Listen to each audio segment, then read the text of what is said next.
Have you ever looked at really successful people and wondered, what's their secret? What actually separates the wealthy from everyone else? Well, I can tell you, it's almost never about winning the lottery or some lucky break. It's really a set of specific, repeatable habits that, over time, build a completely different financial reality. So let's break down 9 of the most important ones. So that brings us to the big question, right? Is getting wealthy just a roll of the dice, pure luck? Or is it a system, something you can actually learn and control? Well, it turns out the evidence points overwhelmingly to it being a system. Wealth isn't something that just happens to you. It's something you actively build, one small habit at a time. All right, let's dive right in with our first section, managing your resources. And look, we're not just talking about the dollars and cents in your bank account. We're also talking about something you can never, ever get back, your time. Now, this first habit is absolutely fundamental. A really common trap that keeps people stuck financially is living beyond their means. Buying stuff on credit, not because they need it, but to keep up appearances. The wealthy, on the other hand, build their fortunes by living within their reality. They get that true wealth isn't about what you show off, it's about what you actually own, free and clear. So, how do people fall into that trap? A lot of the time, it's by completely ignoring this one concept, the total cost of ownership. You might see a car with a sticker price of, say, $50,000 and think, hey, I can swing that monthly payment. But that's just the tip of the iceberg, right? The wealthy look at the full picture, the insurance, the gas, the repairs, the taxes. Forgetting to do that is one of the fastest ways to end up living beyond your means. And that brings us to habit number 2, and this one is a massive mindset shift. The poor mindset is often focused on shrinking. It's all about cutting costs, clipping coupons, saving every last penny. It's a defensive game, based on scarcity. The wealthy mindset? It's the complete opposite. It's focused on expanding.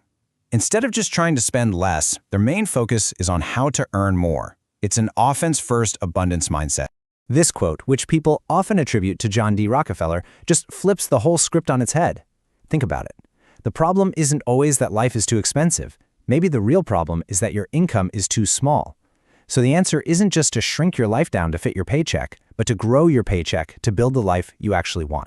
And of course, there's that other critical resource, time. A common habit is to just let time evaporate on passive distractions. Endlessly scrolling social media, getting sucked into celebrity gossip, or arguing with strangers online. The wealthy treat time like it's money. It's an asset you invest. They use those same free hours to learn a skill, read a book, or start a side project. One path drains your energy, the other creates real value. Okay, so this brings us to our second big idea, this relentless pursuit of growth. Because if money and time are your tangible assets, then your knowledge and the people you know, well, those are your intangible assets. And honestly, they're probably even more powerful. This is where things get really interesting. You see, a lot of people basically stop learning the day they leave school. They figure, I'm done, I know enough. Wealthy individuals, they're almost always lifelong learners. They understand that success comes from doing things, from taking action, and action always leads to making mistakes. But here's the crucial difference. They don't see mistakes as failures. They see them as tuition, the price you pay for a real-world education. Here's another huge divider, your social circle. Look, it's comfortable to just stick with the people you already know, but comfort is the enemy of growth. Successful people make it a point to break out of their bubble. They go to conferences, they join new groups, they intentionally meet people who are nothing like them, because they know that new people bring new perspectives and new opportunities. So what stops most of us from doing that? Honestly, it usually comes down to one thing, the fear of hearing the word no. And this isn't just about being shy, it's about pride. Our ego just can't handle the sting of rejection. But if you can get over that, that's a superpower. A great networker thinks like a great salesperson. They know that every no is just one step closer to the next yes. All right, on to our final and maybe the most important pillar, your mindset. And this isn't about wishful thinking or magic. We're talking about the deep, psychological frameworks that drive every single thing you do. Because truly, how you see the world ends up determining your place in it. A major difference in mindset is the time horizon. A poor mindset is often stuck in the present, just reacting to things day to day. It's like being a firefighter. You're so busy putting out all the little fires in your life that you never get a chance to build anything. The rich mindset is proactive. It's all about setting long-term goals and then making a plan. That simple shift takes you from just trying to survive the day to actually building your future. Here's another one, and it's so powerful. When a problem pops up, one mindset sees a roadblock, a dead end. That's it. The other mindset immediately asks, okay, where's the opportunity in this? A client leaves? That's a chance to find a bigger, better one. A project fails? That's a valuable lesson in what not to do next time. Every single problem has the seed of an opportunity inside it, but only if you're willing to look for it. Now here's a weird paradox for you. It's often the people with the least to lose who are the most afraid to take any risks.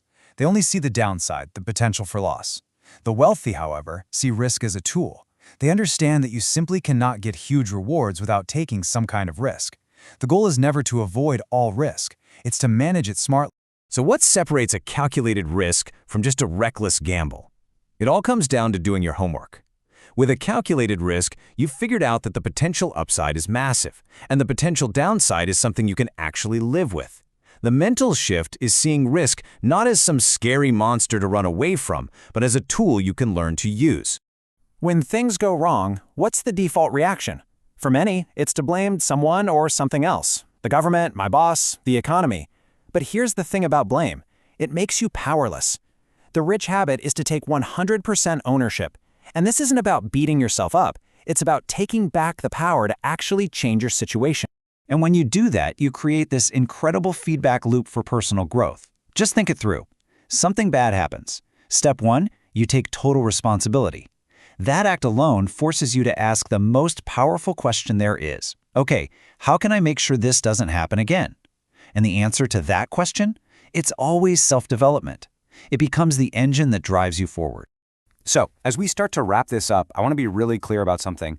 None of this is about judging people. These aren't, fixed personality traits you're born with. Every single point we've talked about is a habit, and a habit is just a choice that you make over and over again. So here they are, all 9 habits in one place. This is the toolkit. Each one of these is a choice. Each one is a building block you can use to design a totally different future for yourself. Now, looking at a list like this, yeah, it can feel a little overwhelming, but you don't have to change all 9 things at once. Real change doesn't work that way. The power is just in starting. So the question isn't, can you do all of this? The real question is, which one of these habits, if you started doing it today, would make the biggest difference in your life? That choice, that's where everything begins.